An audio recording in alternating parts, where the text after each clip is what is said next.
Hello, I'm Bob Karichuk.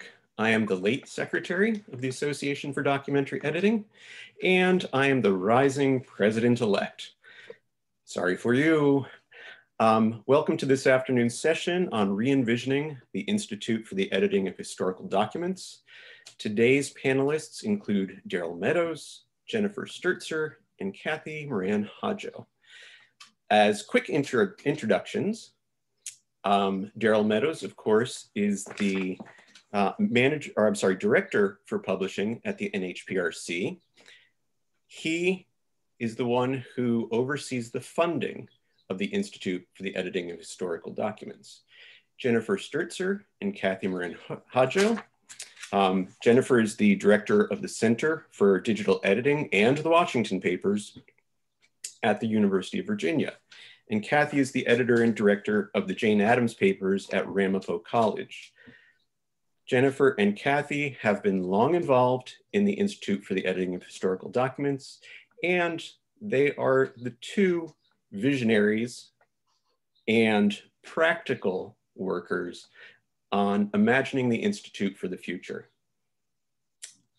Before we start, I should point out, you've probably already seen, we are recording this session. Also, if you have any questions along the way, please enter them in the Q&A, and we will gather them up and address them to the panelists at the end of their presentations. The first to speak will be Daryl, and then Jennifer, and then Kathy. Daryl, you're welcome to start. Thanks, Bob. And Jennifer, if you'll go to the next slide. My job today is to do a little bit of what hopefully we all documentary editors do, is to provide just a little context for what today's discussion is about, and that has to do with ongoing work with the Institute. So to give you some context, as some of you know, I followed my predecessor, Tim Connolly, as program officer at NHPRC in late 2014. And so in that capacity, I oversee the longstanding Publishing Historical Records program, as well as the Institutes for Historical Editing program. And one of my charges right out of the gate was to seek out and identify prospective new projects for funding. Why this was so quickly became evident. There were very few new applicants to the program in those years. And I dare say that there are not a huge wealth of new applicants even still. As I engaged with historians and other scholars in neighboring humanities disciplines those first few years at conferences and in other venues, it was very clear that there was very little awareness of either the NHPRC or how they themselves might benefit from engagement with this particular form of scholarly work. Clearly, the NHPRC needed to do more to build awareness of both our funding programs and the important work of scholarly editing.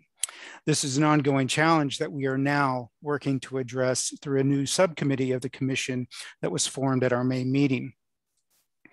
In the years 2016 through 19, even as we were involved with the Mellon Foundation, and some of you attending today were involved in this as well, we were involved with the Mellon Foundation in the development of the Digital Edition Publishing Cooperatives Initiative. Even during that period, we were already looking ahead, seeing that some of the long-standing projects were coming to a conclusion, and we could envision a time when we could not just invite new projects, but actually foresee a way to fund those projects.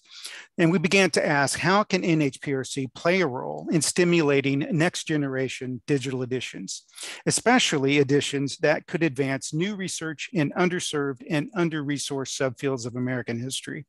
And we had to ask ourselves, as we did this, are we doing enough to welcome and invite newcomers to the field?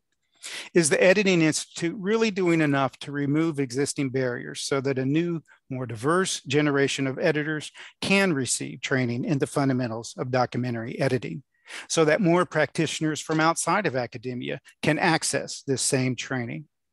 And there were other questions in these years. How can the NHPRC help to build awareness of the importance of the work itself? Through a 4-part video series still available on our YouTube channel, check it out.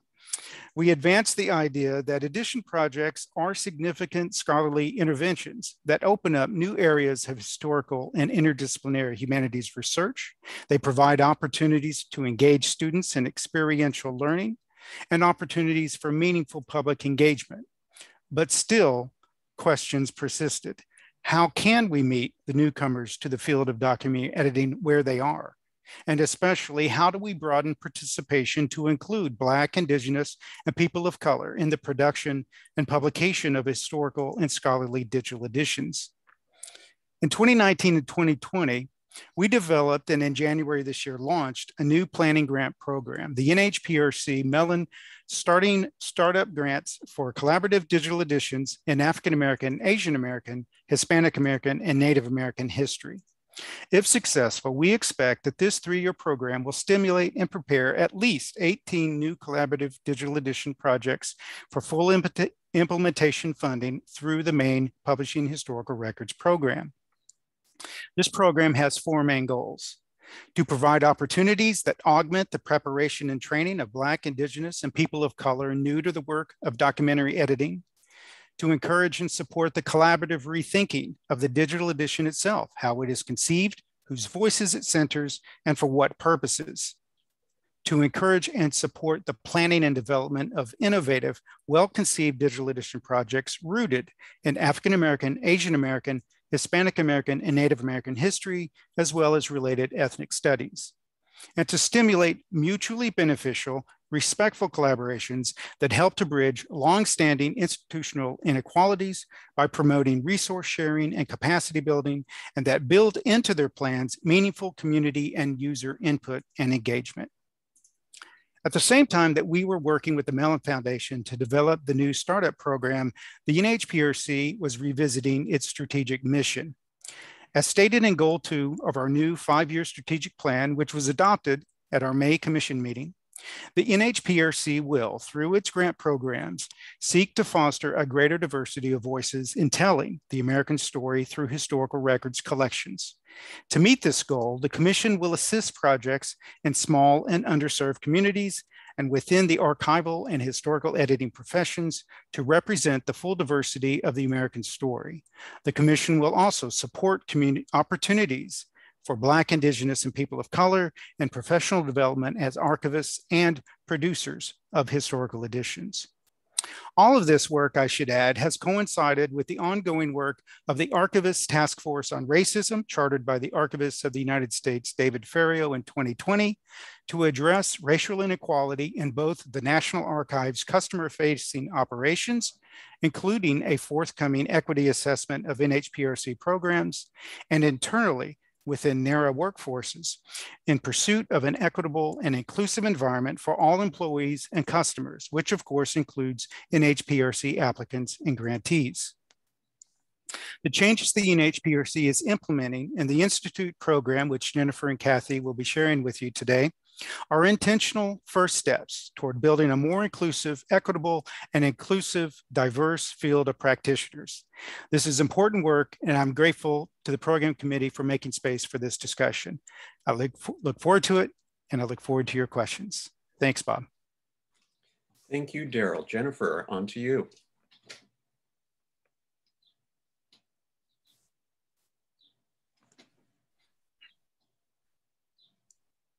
Jennifer, you need to unmute. There we go. Okay. So I'm going to talk a little bit about the goals of the Institute as it was re-envisioned in our 2019 proposal, and then some of the work that we've completed during last year, which was our first grant year of the 2-year grant period.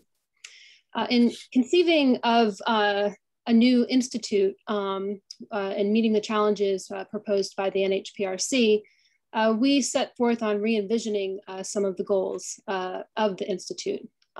First and foremost, we are to train and educate historical documentary editors, but also we're looking to meet the needs of expanding beyond the traditional audiences that we were serving in the Camp Edit in our in-person meetings. And we were looking to foster an inclusive, respectful, and welcoming environment.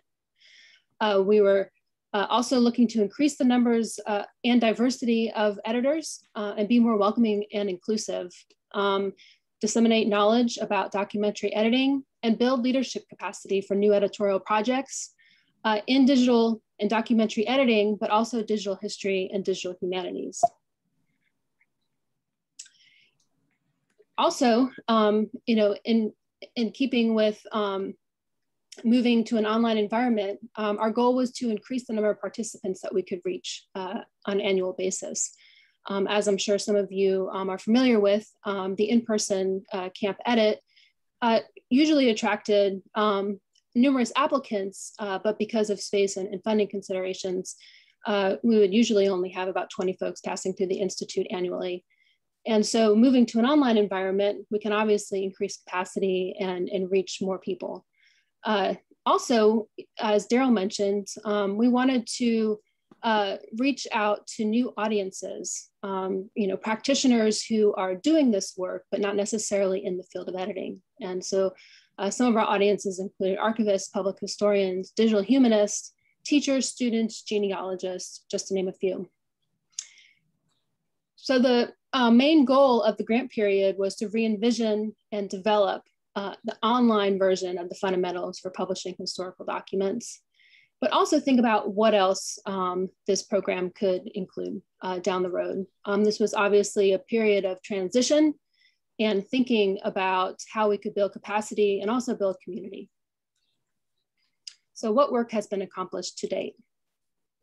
Again, I know some of you all are familiar with the in-person Camp Edit or Institute for Editing of Historical Documents that used to occur in conjunction with the annual meeting of the ADE.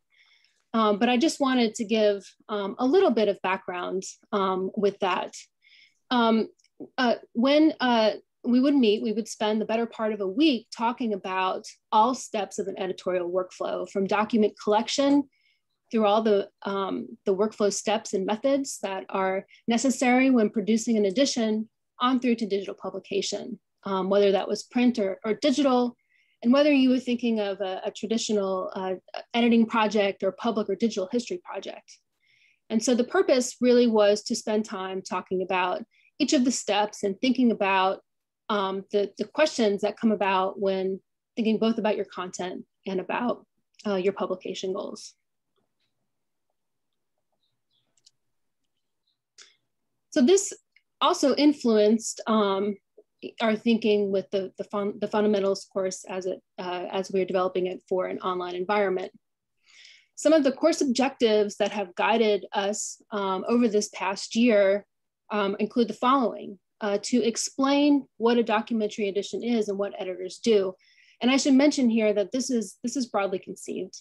We recognize that there are lots of people doing things very differently and conceiving of editions in very different ways. And so it was important, I think, for us to both acknowledge that and also to incorporate that into influencing some of the methodologies that we teach in the fundamentals course. We're also encouraging the students to think about the purpose and implications of the different steps of a workflow. So whether it's organizing, selecting documents for inclusion in publication, for transcribing documents, curating of documents, the building of exhibits, and also of annotating and indexing, or even the creation of metadata. What are the implications of these decisions? And just to be aware of these things. Also, a goal is to help students both distinguish and evaluate the variety of technologies and publication options that are available to them. While this course does not seek to spend lots of time going over different technologies, we do want to mention some of the more prevalent ones that are in use at projects and really get students thinking about how you might go about making both a selection that makes sense for your content, for your goals, and for your ultimate publication needs. We're also hoping to help students describe and evaluate editorial policies and workflow. This course is not meant to be prescriptive, but to help folks begin thinking about the different decisions, the editorial decisions that need to be made, and the types of factors that might go into influencing these decisions. We're also encouraging our students to identify and demonstrate the roles of collaboration engagement in the practice of editing. I think we're all familiar with the opportunities that are presented when we collaborate and form partnerships and how they can be mutually beneficial. And so that as a model for projects moving forward was something that we wanted to both touch on and encourage. So one of our first goals at the beginning of the grant period was to go through the process of hiring and onboarding a core faculty. One of the main functions of the core faculty is to both conceptualize and develop the fundamentals units. And so this was a process that involved the forming of a hiring committee, the evaluation of applications, the interviewing of candidates, and the final selection of a core faculty. And you can see the folks that are currently on core faculty. And these folks come from different fields. They have a high level of expertise in working with editions and thinking about the challenges that currently face the field of editing.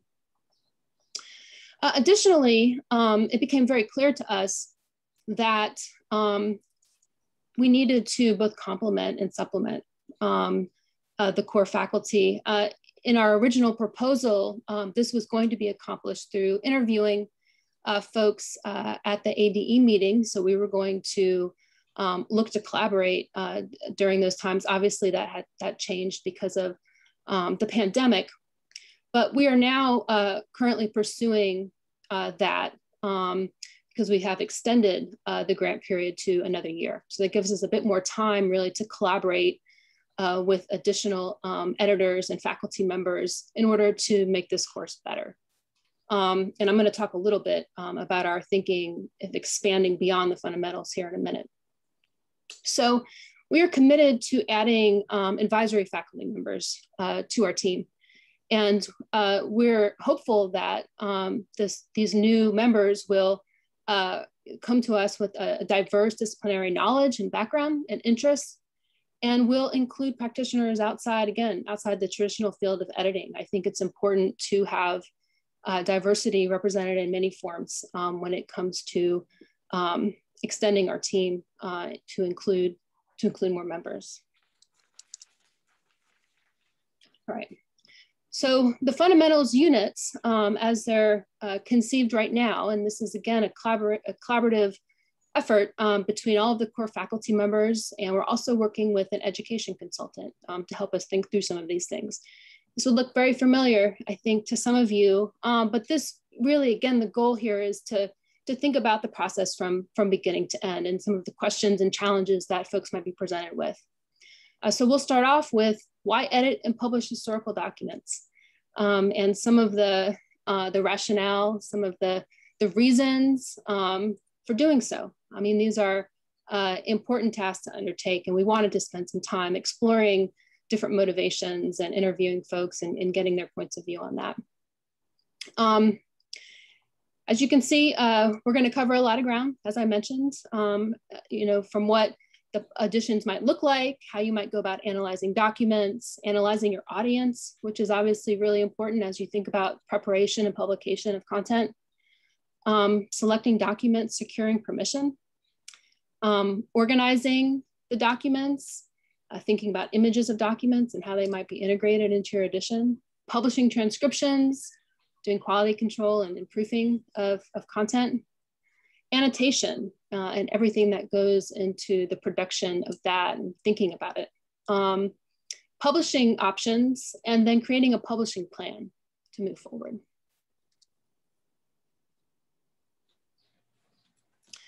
So in terms of the process, as I mentioned, this is going to be a freely accessible online course. And this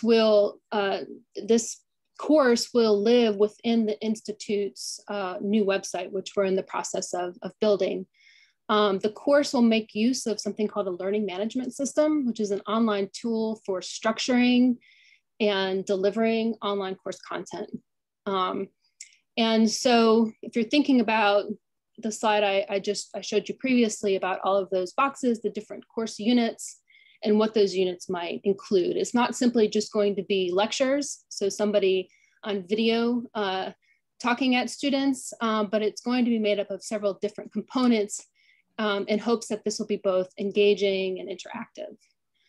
So of course there will be some recorded presentations, but we also were interested in having interactive assignments, discussion boards, as I mentioned before, interviews with experts, examples of practice, and then also students contributing. So whether it's the development of editorial policies for their projects or some ideas about how they might go about selecting documents from a collection. How will we accomplish this? So it's going to be created in a module format. So if you think about sort of the back end of this, there'll be lots of moving parts. So that I think it's necessary because of the technology, but it also allows us to keep content fresh, right? So if we need to do some updating or enhance down the road, we can accomplish that. We're going to be using H5P technologies to create that interactivity I mentioned. And so this is an online tool that helps you create interactive quizzes or different visual graphics or things like that to help keep the content engaging. And we're going to draw from a range of examples and practices. We don't want this, again, to just be a very limited way of how going about doing work, but instead we wanted to include a diversity of approaches and thinking, so that students can, it will help them conceptualize their own projects, based on the types of interpretations of practice that they'll be exposed to. All right. I think you're supposed to stop sharing and then I can share, right? I think so. Here we go.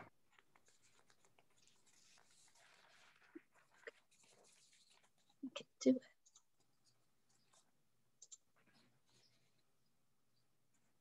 Did that work? You've got the right screen up? Yeah, okay. All right, so one of the things that I found really great about Camp Edit when I was teaching it in person is that the different faculty each year would bring different perspectives. I think one of the reasons that Jennifer and I worked fairly well together is that she did a founding era project and I did always a 20th century project that had different goals, so that bringing a diversity of views into the classroom really helps people to know that it's not just there's only one way to do things. And I think one of the things that we want to make sure that we continue as we build the class out is to make sure that those views are even broader than just the six of us, the core faculty. When we picked the faculty, we tried to find people with diverse backgrounds that had, literary work and, we did our best, but there's plenty more out there. And especially as we're trying to reach a broader audience, you can see that there will be instances where we just want to bring more stuff in. I remember once there was a student at Camp Edit who was editing something like a 12th century Turkish manuscript. And I have to say, we had trouble helping him in some instances. But the idea that people with that kind of background might be coming into this, I think is going to be much more likely if it's a free course that's available to anyone all around the world. So what we're hoping to do is to bring in more people to help us with examples and to provide us, a lot more assistance in making this class more diverse, both in the content, the people who are doing the editing, the kinds of backgrounds they come from, and their goals.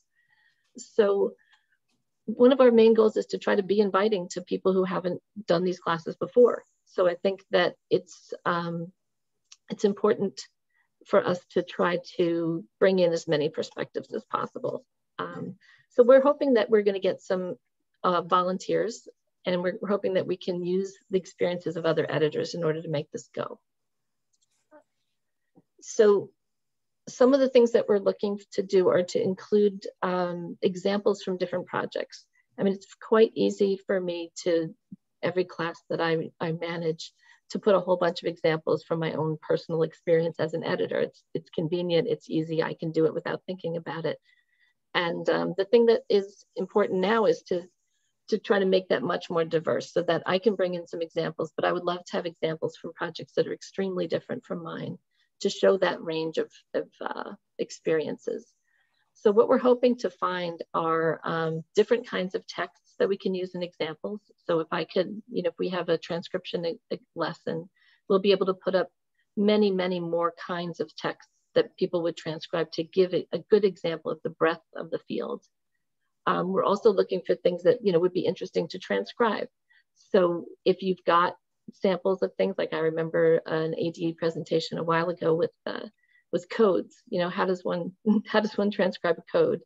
There's such a range of experience in our field that I think that having these examples available to students, they may not look at every one, but we can provide like a data bank almost of different kinds of examples that they can work on.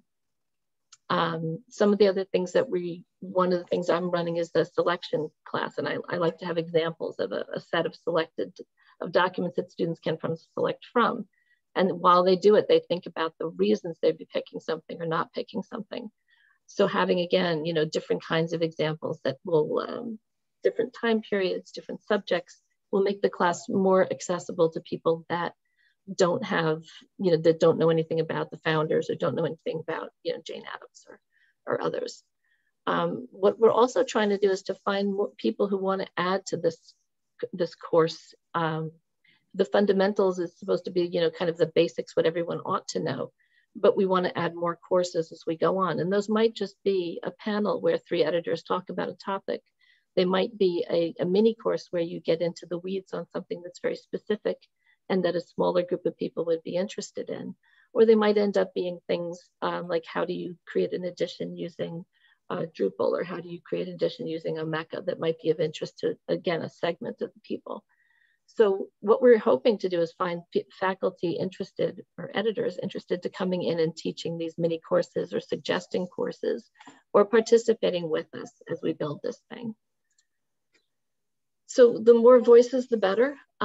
We had talked about doing interviews at ADE and trying to, use that place where we all come together to, ask big questions of editors and then use the video interviews as part of the course.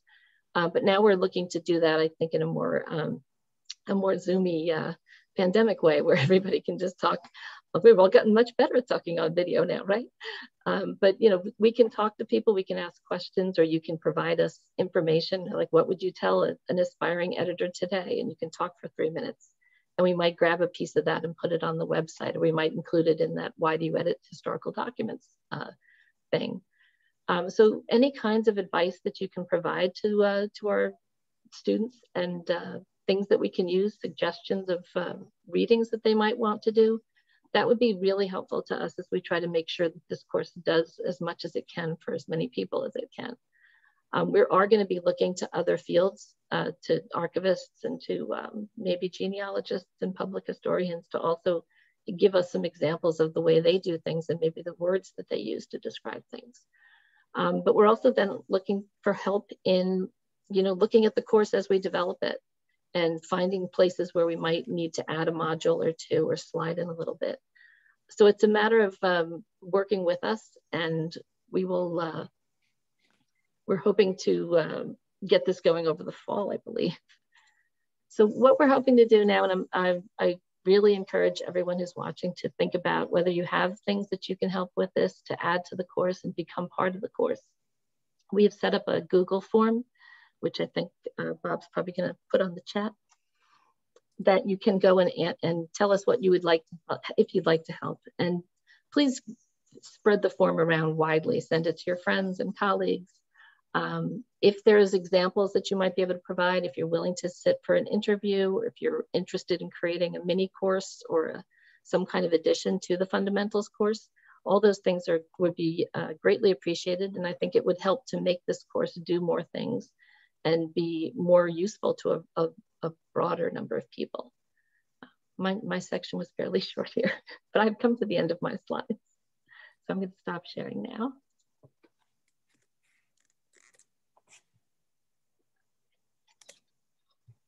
Okay, I was just mastering cutting and pasting of the Google form address. I think I did it. Evidently, I've been trained as a an editor of print publications, and I'm still catching up on all this digital stuff. That's unfortunate. This is the opportunity for all of the attendees to really jump in and ask questions and stimulate conversation and think about how the ADE as an organization, each of us individually, can help in promoting the Institute, in promoting what it does, and getting the word out about what it's aiming to do. I want to be a master of the obvious in this moment because there is a sense of a shift in the organization, which I don't think is nearly as stark as some see. And I would crystallize it in phrasing it as we're shifting in emphasis. Perhaps we already have and we're recognizing it. From an association of professional colleagues to an outreach organization for advocacy and development of the field. And the beauty of it is, our name, as clunky as it is, Association for Documentary Editing, fulfills, summarizes what our mission is. Again, this is obvious and it's been going on for years and years and years, but we're at a moment in time where this shift is gathering steam, not only with the Editing Institute, but with the revival of scholarly editing, with the establishment of a communications committee that's promoting us through all sorts of social media. I see a lot of nodules within the organization that are all moving in the same direction. And what that means is that the leadership, the core leadership, the hub, needs to catch up. And so do all of the participants in the organization, the members in the organization, to see the ADE into the future. We should be following where our most active, most engaged, most invested members are taking us, because they have seen the future and they seem to have found the way to bring us there. I have questions which may not be as profound as those that might come from the attendees of this session, but I'll launch into a few of them. And one has been fed to me behind the scenes. And that question is, with what you're creating in the Editing Institute and its connection to the Association for Documentary Editing in particular, what kind of community do you envision coming to life out of this? Kathy, feel free. Just jump in, please. You know, it's the hardest thing that we've been, I think, tasked with creating an online free version of Camp Edit is how to keep the community going. And I think that's the thing that's probably been the trickiest. What we're hoping is that people that go through the course, right now we've been conceiving of it as a group going through at a time. They would have discussion boards, they'd get to know each other on discussion boards, but the hope would be that they would then attend ADE, maybe only if it's in their region, you know, depending on where they live, but that there would be further educational information coming from both our website, and hopefully ADE will also be providing more information so that they'll get looped into our community, and that we will be a welcoming community as we always have been. The hardest thing is that the way we used to be able to bring our Camp Editor graduates right into the ADE conference and physically introduce them to people they should know. So now the goal is going to be, how do we, you know, maybe set up a mentoring situation within ADE where ADE people offer to be mentors, and Camp Edit or fundamentals graduates at this point can go to a place and find someone who they can talk to. I think one of the things I think we've all gotten more comfortable with is, you know, these kind of meetings online now, where you can, I've consulted with other editors via Zoom, which used to be a bigger deal. They'd come out to see us, or we'd have to see them, or you'd be sitting in a corner of a hotel trying to, you know, show stuff on a laptop. Now I think we do know how to do this better and to communicate and not need to be in person for everything. But I think that hopefully we'll build a little community while they take the course, and then they'll be introduced to all the wealth of experience that's out there that they can summon. Jennifer, do you want to jump in? I do. I want to answer about both your question, but I also see there's a question that I think pertains to this from Noel. Is that okay? Can I answer that too? And I'll read the question. Yes. So during the pandemic year, as you've been reimagining the Institute, how have your ideas changed and how have they remained the same, particularly as you seek to welcome next generation acts of recovery? And so we've definitely had a shift in our thinking from when we first prepared this proposal. Originally, we were going to just create this online course and then also have some advanced courses that would be offered in person. Obviously, the in-person courses were derailed because of COVID, but in thinking about the challenges that we're currently facing and thinking about the program that the NHPRC now is supporting and the participants and the editors that will be taking part in that program, it really, I think, forced us to think a few levels up from the Institute. And so I think obviously it's important to develop a fundamentals course, but I also think there are opportunities to, of course, create advanced and specialized courses as we originally envisioned. But I think we started viewing this more as a community, as an ecosystem, that there needed to be input, there needed to be conversation, there needed to be an exchange of ideas, there needed to be learning by everyone involved. And we're hoping that what we're creating that will host the fundamentals course, that this thing will be a hub to promote that community. And so we're envisioning things like webinars where there can be that exchange of ideas. We're thinking about in-person workshops and seminars so that that networking can happen, an exchange of information can happen. We're envisioning hosted conversations. And I think it's important that that we learn from folks who are just entering, the field by way of the program for the NHPRC about how they're approaching their work, how they're envisioning additions and envisioning all aspects of work. And again, I think that infusion of different ideas and of I think really creative and innovative ideas will then lead to additional content that we can host as part of this hub. And so I think that's probably the biggest shift from when we first put the proposal together, was to be thinking of something that's much larger than the Institute itself. And to me, that's really exciting on its own. But what's also exciting, and I think there's an opportunity then for us to explore the overlap and collaboration opportunities with the ADE and with other organizations too. And I think, when you start envisioning collaboration and partnership and the reach that can have and the impact that can make, that to me is probably one of the more exciting parts of what's going to be in store in the future.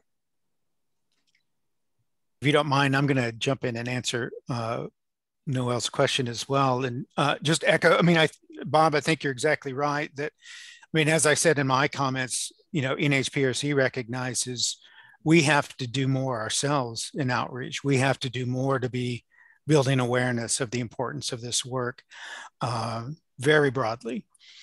But in the last year, especially, and in the last months since launching the new program and engaging with some 23 prospective planning teams, what is quite clear to me is there is just a palpable urgency of the need in these subfields for this kind of work. And frankly, for archival work, basic archival work for collections in underserved aspects of American history. And addition projects can be a really important intervention that can help meet the needs of scholarship in those fields. And so that sense of urgency that I'm sensing from these prospective applicants also goes to the need for community. And so what can we be doing through this initiative to help to build and expand that community? And at the same time, make sure that the Institute itself evolves in a way in which it participates in a broader ecosystem that includes adjacent practitioners and adjacent areas of digital humanities, digital history, digital ethnic studies, etc. Because when I see the kinds of projects up and coming, people are at very different, they're starting from very different places. And the needs of those projects are going to include learning about the various workflows that the fundamentals course is going to be laying out. But depending on the project, they're also going to need to be in a community where they can easily be interacting with practitioners in those adjacent fields. And so a community where we're putting people in proximity to each other, making it easy for people to find each other, I think is going to help create the conditions for building and expanding an existing community, but bringing together communities that right now I think are dispersed in a way that it is not really helpful for anyone. So to me, a lot of what we've seen in the last months just really, I think, underscore the need for the kind of changes that Jennifer and Kathy are envisioning. And I really appreciate their efforts in doing that.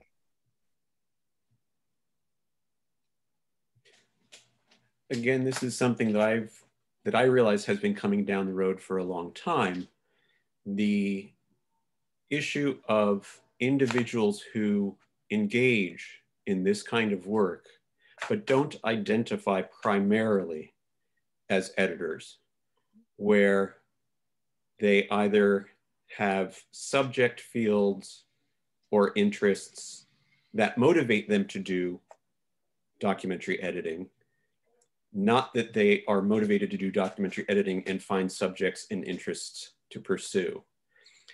We can see a lot of the legacy founding fathers projects looking at the end of their work in the next 5 or 10 years. That will hurt the association in the sense that people who only think about editing as their primary interest will no longer be centered on ADE. This will be one of their peripheral, the new people, this will be one of their peripheral communities, not their core community. And again, this is something that has been coming down the road for a very long time, but it helps to say it out loud and embrace it in the way that the three of you have seen coming for quite a little while. Do we have questions from the people who are in attendance here? Somebody, anybody, please come through. I think what you're saying about, whether you identify primarily as an editor, as a field, is something that it's always been interesting to me, because I didn't start out, I guess, thinking I would, but but I have. And I think it's kind of, there's always been that contingent of people at Camp Edit who came in because they found a really cool document and want to edit it and then want to go back to doing their regular historical or literary studies. And I think that there's always going to be a place for those people, because some of them may decide that they want to do it again and find another one. But the idea that we come in because we find some really neat document is, I think, one of the ways that a lot of us get into this work. You have this desire to publish something. And I think that's one of the reasons we did end up not naming the course anything that has the word editing in it. We called it the Fundamentals of Publishing Historical Documents. And we thought that will appeal to people who say, what's an editor? I'm not an editor, but I want to publish this document. So I think that, there's a way to kind of bring in people that might not have identified that way with this kind of course.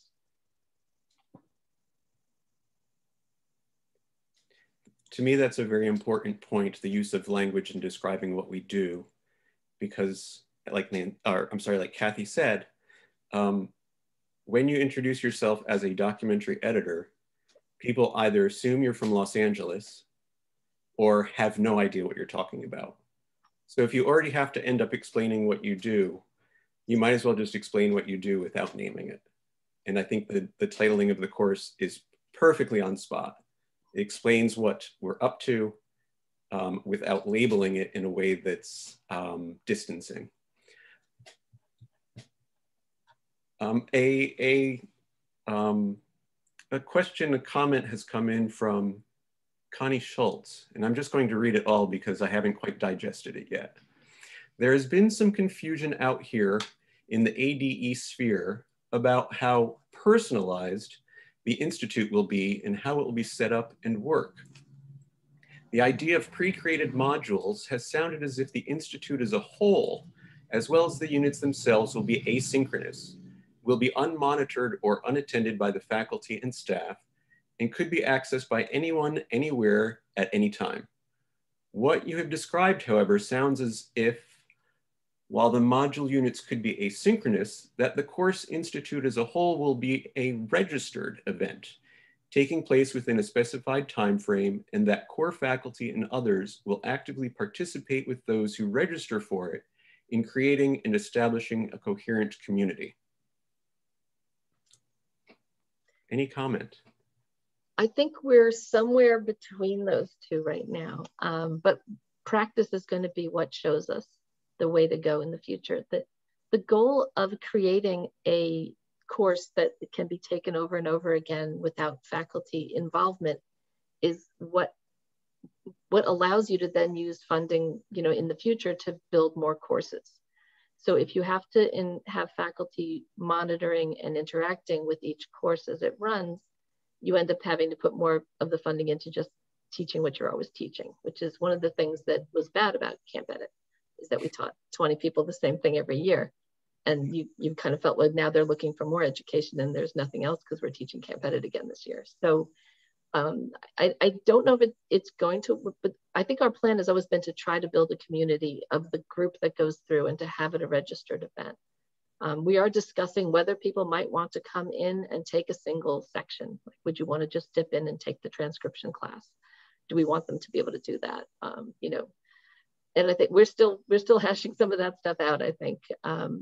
But I think that it's going to be, we were discussing just the other day that we might need a moderator for discussion boards, especially if it's a free course that anyone can sign into. We can't just, someone must look at them, I suppose.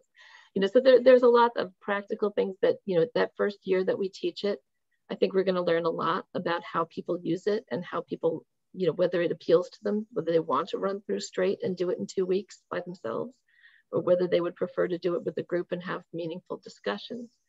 I think the latter, but you never know. So I think part of it is to build it and then test it out and then see how it works and see what the best result that we can get for the least, hands-on interaction. Because I think it would be great if it could run mostly unattended so that we could then put our efforts into building more courses and doing more educational programming. But if it can't, then we'll have to figure that out. Does that seem reasonable? It's good that we were just emailing about this the other day. I think it's very reasonable because everybody who takes this course is going to be looking for something slightly different because they're coming from someplace slightly different with a slightly different emphasis and a slightly different destination. And this was, I loved the in-person editing institute, but one of my frustrations was by the time you figured out what each person in the room really needed help with, the week was over. And yes, that week allowed us to make connections with the participants that would extend beyond the week. But the moment of deep connection was past. The moment of immersion was past. So this is actually a nice way of allowing everybody to get a basic perspective on what we're aiming at, but also drawing them in to say, okay, you've gone through the fundamentals. What are the particular issues that have arisen in your work that we're not addressing? Right. And then we can tweak the fundamentals so that the next time around, maybe those issues are addressed. It's a brick by brick structure that can be built once the initial foundation is there, as opposed to every year, starting from the hole in the ground all the way up. A comment from Michael Cohen. Kathy mentioned a transcription class, but I don't recall seeing that on Jennifer's slide of components. Will that be one of them? I think that was under publishing text. That's the transcription section. There's also a follow-on comment from Noel, building on what we were talking about earlier. Can you give some examples of what you've learned over the past year from people who do not identify as documentary editors? I'm not sure we learned it over the past year. I think we learned it from teaching in-person Camp Edit and teaching at DHSI, where most of the people in that boat were faculty members who came into this, and they really didn't know the basics about what the process of doing an edition is. They just had a really interesting text or group of texts that they wanted to publish. And I think that's always going to be a big audience for this, because I think those are the people that don't, they don't even know what they need to know. Some people have applied for NEH grants or NHPRC grants and been told, they look at the rules and they don't even understand, like, what are my editorial processes section? They're not sure what goes there. So those people are the ones that, want to get something off the ground. I think they're always going to be a decent audience for this class. What's a little bit harder for us to do, I think, is to come up with, how maybe a local museum or a genealogist or family history buff that has a set of diaries in their house, how are they going to find our course? And that's going to be the marketing part of it. But trying to envision how all these different people come to the idea of publishing something and how they can, how we make sure that they don't feel put off, that the family historian with the diary doesn't think that because there's 3 professors of English in the class with them that they don't belong. And I think that's the challenge. And it was always the challenge in person as well. But I think there will be a broader range of people in the course. So hopefully it will be invigorating to see the different ways that people are approaching this. Can I just jump into and add some things? One thing that became apparent very quickly is that even amongst the core faculty, we had very different definitions of what an edition is and what editing is. And in working with people who don't consider themselves documentary editors, there's sort of like this huge language barrier. And sort of mapping out a list of common terms or a glossary seemed to be pretty important, so that we had a starting point. But at the same time, realizing that there are interpretations of that, about what is an edition. Is everything text-based? Personally, I don't think so. There are lots of projects doing interesting things with audio recordings, with 3D modeling. Can you build a 3D modeling edition? And so I think, as there'll be a phase that we do some pretty targeted outreach to get this course and this bigger hub that we're envisioning on people's radar. We're going to continue to engage, with folks who are interested in this work, broadly conceived.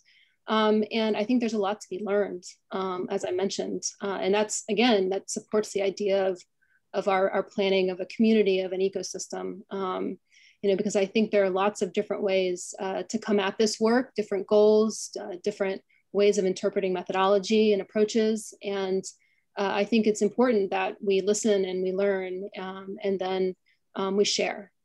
So I think I should mention, and Daryl, I don't maybe think that you did during your section, but we are doing a no-cost extension year with this grant. And one thing that we're going to be setting out on is a listening tour. So we're going to be meeting with different institutions, different individuals, people who are doing work that both overlaps with ours, but also doing some innovative and creative things. We want to talk with them and we want to learn. And I think that will make what we're doing better and more exciting and hopefully more useful. A couple of comments have come in following on some of the things that we've talked about. One from Paul Israel. As someone who teaches online courses, I would encourage moderating any course discussion boards. This enables you both to correct misunderstandings, to elaborate on specific issues, and to direct students to other materials related to their discussion. Also, following on some of what you've said, especially this idea of a listening tour, Bill Ferraro asks, what efforts are being made to build connections with libraries or archival collections? Are there any particulars you want to offer on that, or? Well, I think we have an archivist on the core faculty, Neil Agarwal, and so he's been bringing some perspectives to us about how archivists might be interested in the course, but I'm not sure that there's any specifics yet. Are there? Did we have a librarian at one point helping us too? Well, one of the early advising members, yeah. Yeah, I think, Bill, that's a great point. And, you know, I think this kind of, we're sort of addressing this in the encouragement of collaboration. So, you know, folks who take the class to think about that. I mean, I think there are lots of opportunities for editors to collaborate with archives and special collections to build editions, but also, you know, whether it's prepare metadata that can be contributed back to special collections. I know that there are projects, you know, currently doing that type of thing. And so I think it's important to mention and discuss that these opportunities exist and are really, I think, great opportunities for collaboration. Ondine LeBlanc has a question. How are you feeling these days about the publishing options you anticipate being able to recommend to the students? I don't know that we're going to recommend. I think, as we always did at Camp Edit, we're going to point out the pros and cons of various systems, and it's the documents that you have, it's the purpose of your edition, and it's the technical background and the, you know, funding ability you have essentially that helps you make that decision. So I don't know that we're going to, you know, we're going to like lay out what some of the big decisions you need to make are, but then that seems like an advanced course to me, is once you've thought about, maybe I want to do this, or maybe I want to do that, let me take a class in TEI. Let me take a class in using, you know, a database and figure out which one makes more sense to me. But it doesn't, we kind of decided that that didn't fit the fundamentals, because we really tried to think of this as a thing that every unit should be something that you need to know. And if there's anything that you don't, everybody doesn't need to know, maybe that becomes a small course on the side that you can take if you want it, because you don't want people to be skipping lessons because they, you know, they don't think they need them. I think that goes toward answering a question, or a couple of questions that Holly Schulman presents. How does a shifting audience change the product? How scholarly should this new world of editing be? And how does that make an impact on goals and products? I mean, I'm not sure what you mean by scholarly. If you mean accurate, I think that it doesn't matter what your degree is, that you can produce an accurate transcription. If it means you have to be associated with a university or a college, I don't think that we would envision that necessarily as being anything that would make people not want to participate, or that it would impact the work that they're doing. I don't know if that answers it. There's also a comment from Connie Schultz. If I'm remembering correctly, the core faculty are already international. Will you be reaching out to international scholars who are interested in editing texts, broadly defined? And what barriers or difficulties do you envision that will involve? Yeah, right now we have 2 people who are in England. I think Christopher's American, right? But he lives in England.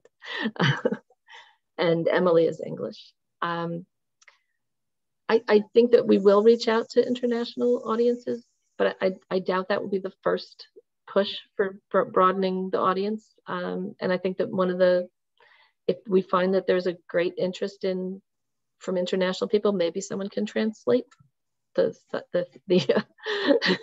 course, right? It's going to be offered in English. I mean, I would love to bring in examples from other countries, as long as they make sense to what I consider to be our main goal, which is people in America, because we're funded by the NHPRC. But and that was also something of the practice in the In-Person Editing Institute. We didn't really make much effort to advertise internationally, but there are internationals who made it in, 1 or 2 every year, here and there. And they brought very interesting perspectives that stimulated a lot of conversation. So it's very helpful to have internationals involved in what we're doing, but that doesn't mean that they're the audience we mean to reach. We'll take them if they come, but we may not go after them. Beth Louie has a comment. Some historical institutions have done an extraordinary job of attracting online audiences during the pandemic. Gilder Lehrman, AAS, Massachusetts Historical Society are just a few. They can probably offer good marketing advice. And that might be part of the listening tour that you were talking to some of those institutions about how do we go beyond the communities that we know to connect with the communities who should know us. Well, part of the grant included, I think we were smart to do this. We included an education consultant because we didn't know much about teaching online in the beginning. And we included a marketing consultant because, you know, marketing is not something that we've been raised or trained to do. And so one of the things that we're doing is working with a marketing consultant to help us brand the class and get it out to the audiences that we think are out there. So we think that having that someone's job be basically to come up with a plan for us is going to be much more helpful than us trying to do it on our own. Holly has a follow-up comment on her question. You'll remember her initial question was, how scholarly should this new world of editing be? And how does that make an impact on goals and products?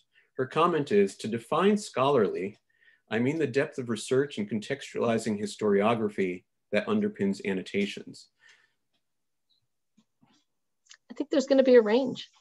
I mean, I think there's going to be a range of practice, just as there is a range of practice among our audience, our members now. Some projects go into far more depth than others. And I think that it's almost like, you know, when you boil everything down at Camp Edit, I always end up feeling we're saying the same thing over and over again, but it's your documents, your goals for what you want to do with them, your audience that you've defined that drives how well, you know, how deeply you annotate, how much influence, you know, interaction you do in the transcription. It's a thing that's not easy to just make a list and say, this is what you must do to edit a document. It's always going to be that interaction between scholar, audience, and the text. And I'll add too, I mean, we're going to suggest that people think broadly about annotation. So not just the traditional way of annotating footnotes or endnotes and, you know, lots of research, lots of time. But I think there are new ways, new tools to help make content discoverable and accessible. So is a data visualization annotation? Is extensive metadata a substitute for annotation? Is it annotation? And again, I think, you know, these are things that there are opportunities for conversation. You know, I just know projects that that I'm aware of, they're thinking about these things very differently. And, you know, they're thinking, again, of different types of publications, different audiences that Holly suggested, and what might meet the needs of the audience, what the goals are. And so I think it's important to be very open-minded and for that to be captured and encouraged in the fundamentals. Again, this is not, this is the fundamentals of editing. It's not, you know, we're not looking to tell people what to do, but I think explain the different approaches one might take with a project. I'm gonna, if you don't mind, I'm gonna jump in just for a second and just make the observation that, you know, as we were thinking about and developing the Mellon program, you know, what, you know, really is quite clear is that editors of previous generations had their purposes in mind in developing their practices. Newcomers will have their purposes in mind as they develop their practices. What gets passed forward is, you know, introductions to ways of working, introduction to the many, many decisions that must be made. Now with digital editions, they must be made early on. You can't get down the road and find yourself in a cul-de-sac. You have to make decisions early on. And so that's, you know, really what we're doing. But I wanted to get back to a couple of points. I think there's lots and lots and lots of opportunities and a very big need to be collaborating with libraries and archives. Not just because libraries and archives, one would hope, would be places that have the digital infrastructure that will provide long-term digital preservation and access to these new editions.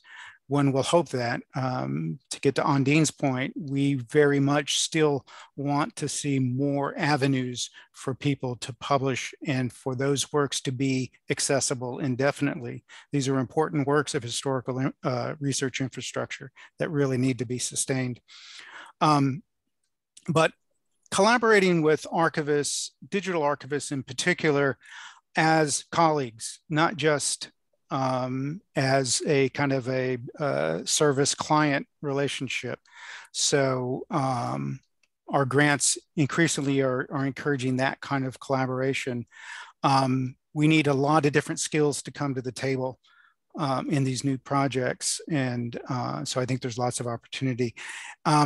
And at NHPRC, I mean, my hope is that we will also be thinking about ways to maybe, you know, sponsor cross-fertilization across the Institute's program for documentary editing, but also the Archives Leadership Program and other professional development opportunities that, you know, may really be kind of low-hanging fruit that we haven't really taken advantage of. So I think there's lots of opportunity. And we do, you know, to just one more further point, again, you know, it was never the idea that we were going to create an online course and that would be the end all and be all. And there's lots to be thought about. And Jennifer and Kathy and the core faculty are being extremely thoughtful in thinking through all of this. But we have limited funds, and we do have to think about how do we create something that can sort of serve as a baseline, and then in future iterations, use those funds to support the human infrastructure that we're going to need to make this a living, breathing thing. So that if we're talking about community development, we need folks engaged in that year round, and that will cost money. So there's lots to be thought about. And unfortunately, we don't have unlimited funds, but I think we're very hopeful about what is going to come out of this new configuration that is coming into being. So.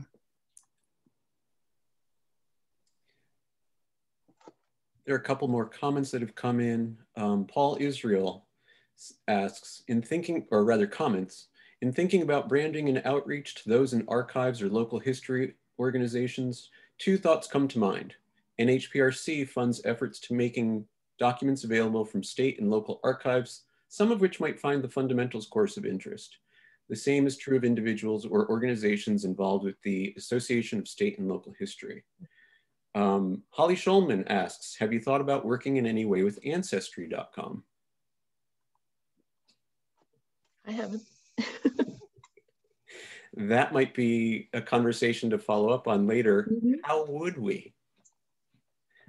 Bill Ferraro asks, what principles will be taught to allow normative judgments of the documentary products? For example, clarity, consistency, precision, bibliographic awareness.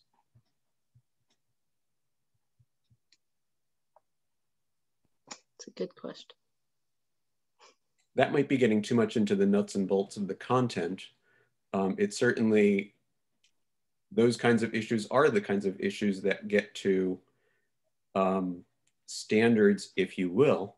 Mm-hmm. Yes, we all aspire to accuracy, but what else do we aspire to in conveying what we're trying to get across? Yeah, I think most of those goals are things that we're usually trying to instill across the whole course. You know, the idea that you're laying out what you're going to do and you're doing what you said you do and you're documenting what you said you do. That's a big part of what we do. So I think that those kinds of ideas pretty much run throughout all the units.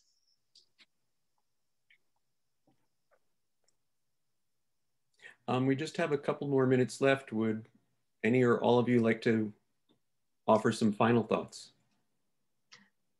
Please fill out the survey and give us a hand and let us hear from a variety of editors working on a variety of topics in a variety of time periods with all kinds of interesting documents. That will make the course really sing.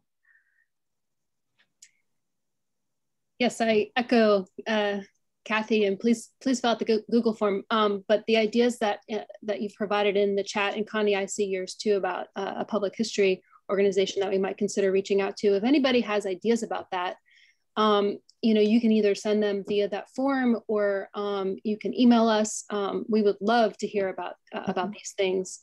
And I guess my final comment would be to encourage everyone to think about how we might work together as both members of the ADE and supporters of the Institute, to think about opportunities for collaboration, for outreach, and to be welcoming to newcomers. And I think we're at a really critical juncture. There's a lot of, you know, I think interesting stuff going on, you know, with the re-envisioning of the Institute, the re-envisioning of scholarly editing, you know, just the ADE, thinking about the future of educational programming and how we might work together. And so to me, this seems like a great opportunity for us to think and to act and to work together. And so hopefully some exciting things will come.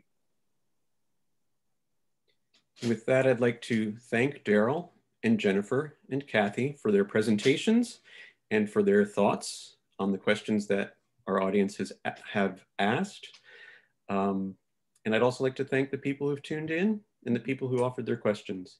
See you next time. Bye. Take care. Thank you.